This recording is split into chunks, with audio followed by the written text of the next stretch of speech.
Hello, how are you? कसे आहात सर्व? मी फरहीन शेख.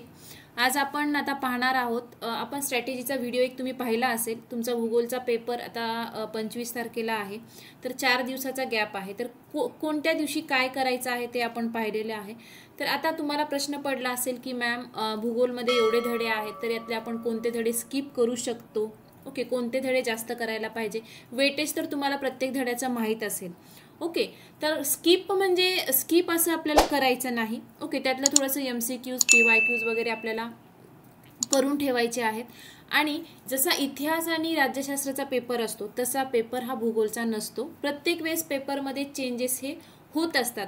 तुम्ही जर 2019 ते 2023 पर्यंतची जर प्रश्नपत्रिका पाहिली तर प्रश्नामध्ये चेंजेस आहेत पहा.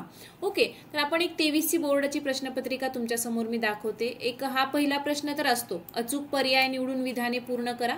हा प्रश्न म्हणजे असतो, कंपल्सरी असतो. आणि योग्य जोड्या लावा. तर इथं कधी वेगळा गट ओळखा असा प्रश्न येऊ शकतो. ओके, कधी कधी वेगळा गट ओळखा असा प्रश्न येऊ शकतो योग्य जोड्या लावाच्या ऐवजी. आणि नंतर प्रश्न जो तिसरा असतो, तर थोडक्यात टिपा लिहा. याच्याऐवजी एका वाक्यात उत्तरे येतात. ओके, म्हणजे इथं थोडंसं पेपर पॅटर्न कधी कधी चेंज होतो. थोडक्यात टिपा लिहायच्या ऐवजी एका वाक्यात उत्तरे येऊ शकतात. अशा टाईपचा तुमचा एक पॅटर्न असतो पेपरचा. मग 4 प्रश्न, चौथा जो आहे तो नकाशाचा असतो. ओके, हे कोणतेही 4 यातून तुम्हाला सॉल्व्ह करावे लागतात. आणि ह्याला काही ऑप्शन नाही किंवा नाही, तर अ आणि आ हे दोन्ही तुम्हाला सॉल्व्ह करायचे असतात. हे तुम्हाला नकाशामध्ये दाखवावं लागतं आणि हे नकाशा वाचन करून त्याच्या प्रश्नांची उत्तरे द्यावी लागतात. तर हा क्वेश्चन 4 हा कंपल्सरी असतो. ओके, तर नेक्स्ट 5वा नंबर आहे भौगोलिक कारणे द्या. त्यातून तुम्हाला 2 सॉल्व्ह करावे लागतात. ओके, आणि नंतर प्रश्न क्रमांक 6 आहे, तर त्यामध्ये असतो तुम्हाला आलेख काढायचा. ओके, किंवा आलेखावरचे प्रश्न उत्तरे सोडवा. ओके, दोन्हीपैकी एक तुम्हाला ऑप्शन आहे. क्वेश्चन नंबर 6 मध्ये तुम्हाला ऑप्शन असतं, आलेख काढायचा असतो किंवा आलेखावर तुम्हाला क्वेश्चन आन्सर सोडवायचे असतात. ओके, नेक्स्ट आहे प्रश्न 7वा, तर सविस्तर उत्तरे द्या. यातून पण कोणतेही 2 तुम्हाला सोडवावे लागतात. तर अशा प्रमाणे पेपर पॅटर्न असतो. आणि कधी कधी प्रश्न दुसऱ्या आणि प्रश्न तिसऱ्यामध्ये प्रश्न चेंज येऊ शकतात. म्हणजे तिसऱ्यामध्ये एका वाक्यात उत्तर येऊ शकतात. ओके, आणि जो वेगळा गट ओळखा किंवा तिथं जोड्या लावा अशा टाईपचा प्रश्न येऊ शकतो. आता हा तुमचा आहे सिलेबस, भूगोलाचा सिलेबस आहे. तर यातून तुम्हाला कोणते धडे करायचे आहेत? तर आधी तुम्हाला काय करायचं आहे, तर जे धडे छोटे छोटे आहेत, ओके, ते तुम्हाला करायचं आहे. म्हणजे क्षेत्रभेट. ओके, हा पहिला धडा तुम्हाला करायचा आहे. दुसरा धडा तुम्हाला करायचा आहे. चौथा धडा आणि 5वा धडा. ओके, एवढे 4 धडे आधी करून घ्या. मग 6, 7 आणि 8 हे 3 धडे करायचे आहेत. ओके, हे धडे छोटे छोटे आहेत आणि मार्क जास्त आहेत या धड्याला, तुम्ही जर वेटेज पाहिला असेल तर.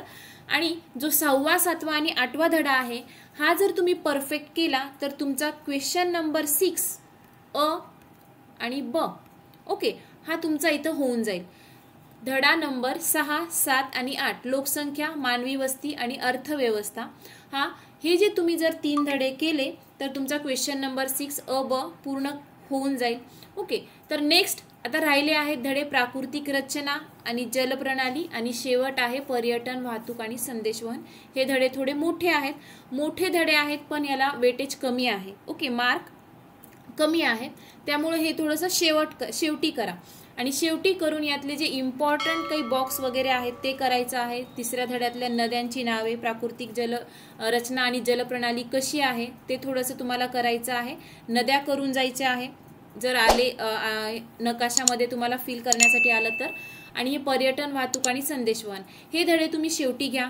ओके, तर अशा प्रकारे तुम्हाला अभ्यास करायचा आहे. स्किप असं करू नका. स्किप म्हणण्यापेक्षा तुम्ही तिथं ऑब्जेक्टिव्स वगैरे करून गेला तर बेस्ट राहील. ओके, तर अशा प्रकारे तुम्हाला असा अभ्यास करायचा आहे की कोणते धडे आधी करायचे. छोटे छोटे धडे सगळे आधी करून घ्यायचे आहेत. आणि नंतर जो 3रा आणि 9वा धडा, 9वा करा, शेवटी 3रा धडा करा. आणि पूर्ण वाचा, प्रत्येक धडा व्यवस्थित वाचा, धड्याखालचे प्रश्न उत्तरे करा.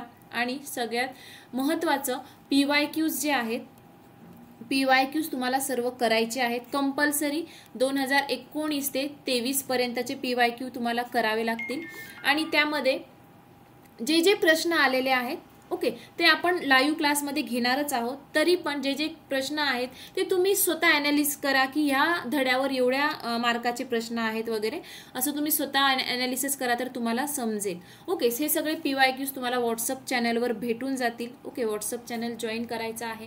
आणि आजपासून, आज 22 तारीख आहे, आजपासून तर आपले 25 तारखेपर्यंत रोज 5 ते 6 ओके क्लास होणार आहे. तर आपण स्ट्रॅटेजी व्हिडिओमध्ये पाहिलं आहे की 22ला आपण MCQ PYQ घेणार आहोत, 23ला ग्राफ घेणार आहोत, ग्राफचे मॅपचे इम्पॉर्टंट क्वेश्चन आणि PYQs घेणार आहोत मॅपचे.